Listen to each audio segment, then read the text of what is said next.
Hello guys, welcome back to the series, welcome back to Football Manager 2023 with me, your host KJM or Dean, whichever one you prefer. Welcome back to our epic quest across Europe to win every top flight division in Europe. We've just made it to nation number 23, which as you will know from the last episode is the Ukraine. And the first job that became available is quite a step backwards from what we had in Genk. So let's get into it, let's have a look at who we've become the manager of.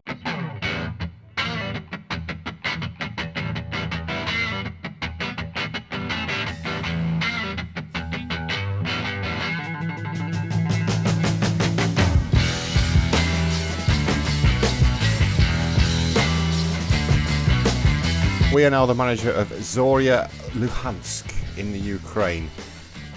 In a move which is sure to spark plenty of heated debate, Dean Talentire has left to KRC Genk to join Zorya. Now, I did stay on as Genk. My contract did expire. I was in a month-to-month rolling contract. Genk are top of the league. We've beaten Chelsea in the Champions League at home. We've drawn away at the Nou Camp to Barcelona, if it indeed is still the Nou Camp, in 2078. I think I'm in now. So things were going very well there in Belgium, but of course that's not what we're here to do. We're here to win these nations. I won't bore you with all of this. We always go over this sort of stuff. Haven't done the kits yet either, which I'll do between episodes. But we have taken over as the manager of Zorya. They are predicted to finish 6th in the league. There's not massive amounts of money here, which, like I say, it is a huge step backwards. We'll meet the players in just a second. But they've had quite a poor start to the season, have Zorya. If we have a look at the Ukrainian Premier League, you can see they're currently down in 14th place, which is really bad. Really bad. You may notice the team at the top there as well. It is Shakhtar. If we have a look at the past winners in the Ukraine, it's Shakhtar for every single season in this save, except for 2, in which Dynamo Kiev have won it. It's going to be hard here in Ukraine to overthrow Shakhtar. How many years in a row is that? 76 to 39, nearly 40 years in a row Shakhtar have been the champions of Ukraine. And then you've got the usual sort of other two, I beg your pardon, runners-up and third place in Dynamo Kiev and Dnipro. Zorya did pick up third place just 3 seasons ago though, and they've had quite a few third places in the not too distant past, but yeah, it's going to be tough here at Zorya, especially when you have a look. For example, the best player at Shakhtar is valued at £193 million. He's on more per week than our entire wage budget. It is a player called Aaron. I wouldn't say he was anything particularly special, but that's the inflation of the league. You know, the Ukrainian Premier League is ranked quite highly. It is actually below the Jupiler Pro League. But you look at their best player, and then you look at our best player, which is Danila Popov, who's valued at £1.2 million. There's quite a difference. There is a huge difference, and it is going to be one hell of a challenge to get Zorya to where we need to be. We are in debt. We're over the wage budget by £302, which is not a lot. You know, it's not a lot. And after that third place, we did finish down in 10th and then 8th. So it's going to be very difficult. One good thing, though, about Ukraine is it's just a league. It's just a league. Thank God we've got no playoffs or anything like that. It's literally 16-team league, 30 games, and you finish where you finish. No more than 7 foreign players in the playing 11. I'm assuming the foreign is not, not Ukrainian, so that means I've got to have 4 Ukrainians in my starting 11. Under 21 players are automatically eligible, which is good. Only players registered can play. Registration rules, we do have minimum of 4 players trained at the club, which is fine. Minimum of 8 players at the nation, which again is fine. And a maximum squad size of 25. It's going to be difficult. It's going to be very, very difficult. If we have a look, we sort them by ability. It's actually Vladislav Demchuk who's considered to be the highest ability player at the club. Defensive midfielder on defend. He's not great. Not great at all. Ukrainian. Probably our highest valued player as well. He is. And then we've got Popov, who we've seen. Melnychenko as a right fullback. He can't defend. Looking at his polygon, that's not great. This is supposed to be a different one. That's supposed to be his DNA. Teamwork and work rate are quite good. He's just not a very good player. Unfortunately. Alexei Makarov is an attacking midfielder, a position that we don't use. He can't defend either, so put him in as a segundo volante, probably not going to work. He's 32 years old. Has he got a value? I know it says not for sale, but whether he's got a value or not, we'll wait and see. He's what was it, 1.5 to 2.3 million. So we could look to bring some money in there for Makarov because he's not in a position that we do play in. Any good youth players? No, no, nobody good at this club. That is disappointing. If we just have a quick look at Genk, we'll go over it. Genk, like I say, we're not Genk anymore, but they are at the top of the table. Like I say, 33 points, 3 clear of Club Bruges. Milosavljevic is doing really well. Again, playing really, really well. They're doing great in the Champions League. We have a quick look at the Champions League. They're currently 12th. Having played Chelsea and Barcelona, which is fantastic. Back to us, though. Back to Zorya. We're 8 days away from our first game in charge. We lost our last game to Kolos. We've won 3 in the league all season, which is not good. Not good. We're probably going to do... Wow, they have December, January, February, and they've got 3 months off here in the Ukraine. Yeah, that's going to be tough. I've got 2 games left before that winter break. And we're going to do them both in this episode. We'll meet the players a little bit better when we pick our first starting lineup.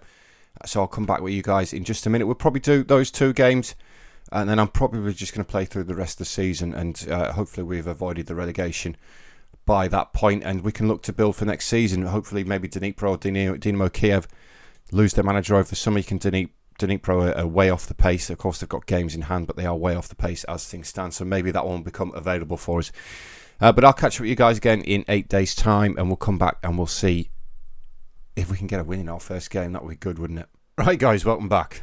Just after you left, Dnipro lost again. Their manager is now insecure. They have won again since then, but their manager's insecure. One of the second or third best team in the league, and it makes you wonder whether we should have waited. But of course, one of the rules that we do have in this save is the first job that does become available is the one that we go for. You can also see there that the team in 6th place is their manager is also had the chop. The manager of Alexandria, yeah, he's had the chop as well. Smirnov, best player, probably better than anything we've got. However, we are here as the manager of Zorya, and we do have a job to do. Now, I've decided just to do the one game today. The last episode, of course, in Belgium was a very long one. We'll try and keep this one as short as possible. So we are away to Inhulets, Russian/Ukrainian. Again, not a strong point of my guys, so bear with me. The starting striker does have an injury, so we're going to have to replace him. We'll get Yavi Campillo in there. He looks rubbish. He looks rubbish. Oh, guys, this is going to be a long, long season for me. I've loaded our normal Segundo Volante tactic. I've done the pick without restriction best 11, and this is what my assistants come back with. So let's meet the players. The first one is going to be Rostislav Mazur. He is very eccentric, isn't he, for a goalkeeper? He's brave and determined, though, which is good. Shot stopping is not too bad. Not too bad. He's probably actually a pretty decent goalkeeper, to be fair to him. So he's okay. Melnyachenko, we've met him already, the right back who can't really defend. Looking at his polygon. Yeah, again, teamwork's really good. His mentals are not too bad at all, apart from his off the ball. So that's poor. Kovyliov is the centre back, a Ukrainian, 22 years old. He's not too bad. Not too bad. I've seen worse. I've seen worse throughout this career of ours. He's not too bad. We can get by with him. Alongside him is Bondar, again another central defender, 33-year-old Ukrainian. This one's absolutely shocking. As a ball-playing defender, cannot pass. He's got terrible first touch. We need to improve there. Left back is going to be Magomedov. Magomedov. I don't know why I struggle with that so much, because it's not particularly difficult. Magomedov is a left-sided wing-back. As a wing-back on support, he can't cross. Defensively, he's not too bad. He's better than the player on the right-hand side. 32-year-old Ukrainian though, so getting on a little bit. Defensive midfield on defend is going to be Vladislav Demchuk. We've met him already. Not too bad. He's poor in the air. His pace could do with being a little bit better, but we can get by with him. Jakobsen is a Faroese player, 26 years old. As a Segundo Volante, he looks absolutely terrible, but we'll see how we get on with him. On the other side, we have Roman Hladicki. Hladky? Something like that. Again, 32-year-old Ukrainian. Looks absolutely terrible as a Segundo Volante again. We're going to have fun here. Popov on the left-hand side. We've met Popov already. Considered to be the key player at the club. I think he's absolutely shocking. He's actually considered to be a good player for most Premier League sides here in the Ukraine, which outside of the top three maybe tells you a little bit about the quality of the club. The league, sorry. Marchenko on the right-hand side. He's quick. He can cross and dribble. That's maybe about it. He can't finish. Passing's not too bad. We can get by with him. It doesn't look too bad. 29-year-old Ukrainian. And then it's going to be Campillo, the Spaniard up top, 26 years old, who can't finish. Looks absolutely shocking. Again, we'll see how we get on with these players, guys. So there is the squad. Of course, when we come back next season, looking at the finances, a lot of them will probably still be here. But we're going to have to see if we can do something if the Dnipro job doesn't come available. Of course, I've just got here at Zorya, so there's no way I'm going to be able to apply for the Dnipro job straight away. But let's get into this first game away to Inhulets. If I'm saying that wrong, any Russian, Ukrainian friends out there, let me know whether I'm saying these things right or not. But let's get going, guys. Of course, Inhulets are actually below us in the league. I think they're bottom as things stand, but they are the ones with the first highlights. Dmitriev with the free kick. It's gone just over the bar. Mazur watched it over as he now takes the resultant goal kick. It's flat and long towards one of our players, Jakobsen, the Faroese battling midfield. Campillo trying to win that back, but the ball switched out wide to the right-hand side for Inhulets. It's a decent ball into the box towards their striker who's hit the post, and it could have gone anywhere off the goalkeeper, the rebound off the post. And we have managed to hack the ball clear. First highlight for Zorya. It's a corner. It's swung in towards that near post. We've been awarded a penalty. Let's see what the commentary says at the bottom. Why? Oklyachov is asking for, that's the referee, says it's a penalty. Hladaki was pushed by somebody in the centre there, so we've got the opportunity to take the lead right on the stroke of half-time. It's going to be Campillo, the Spaniard, to take the penalty, and it's a good one. It's gone past the goalkeeper, and we're taking the lead. Javi Campillo with his first goal of the season gives Zorya the lead right on the stroke of half-time, guys. Looked a little bit soft, the penalty. I wish you could get replays of the actual penalty incident. But at half-time in our first game in charge, we are growing into the game as it goes on, shall we say. Of course, it's going to take the players a little while to get used to our sort of style of football, as it always does. But it's nice to take the lead so early on, and we could make it two here with Hladky taking this free kick towards Kovalyov, yeah. I'm so sorry about the names, guys. I struggle so much with these foreign languages. In FM24, I'm going to pick a nation where I can say the names. As Kovalyov pulls that one down, finds Mazur at the back, the goalkeeper. Bondar now to Hladky, inside to Demchuk. Demchuk finding Hladky again. Can we get the ball forward? It's Popov. I've forgotten his name already. Magomedov. We do win that header though. Jakobsen finds Marchenko to Hladky. Ball forward towards Campillo, looking for a second of the game. It's a tame effort from the Spaniard. It's given offside anyway, so it wouldn't have counted. But we have become the dominant team this game. We're keeping Inhulets out, and we're moving out of that relegation zone as things stand. You can see Inhulets are currently cut adrift a little bit at the bottom of the table.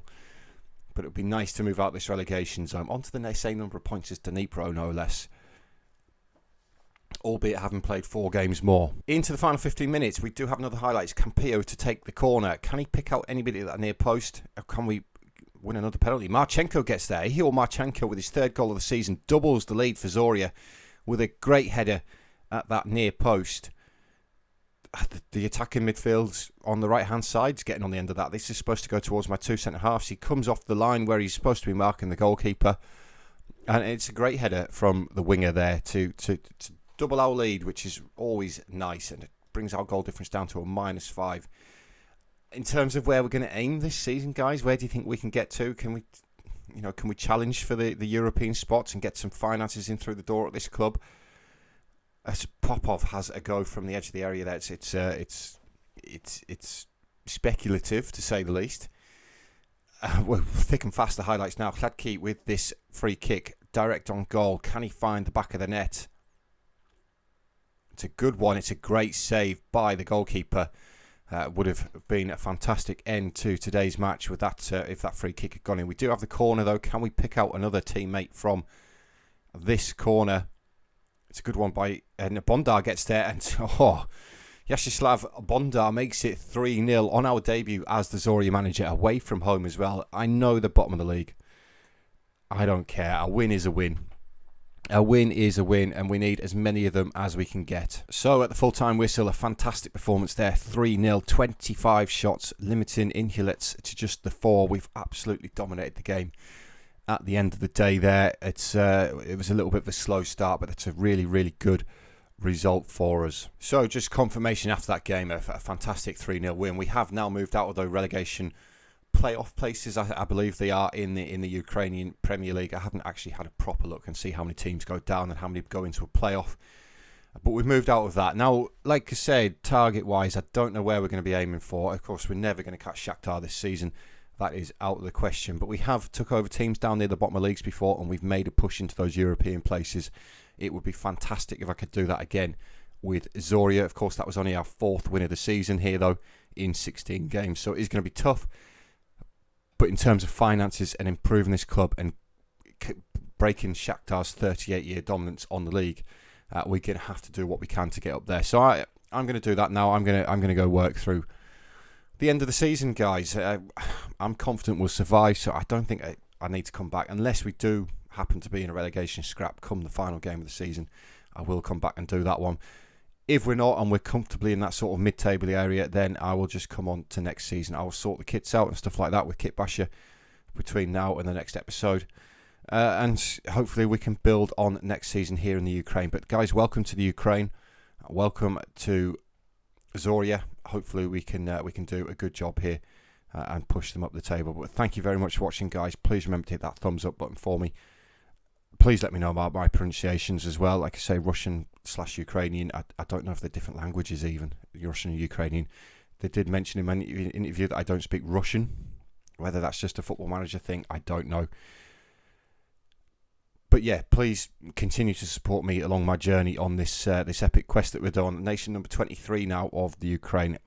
And I'll see you all in the next episode. So thank you very much, guys, for watching. See you later.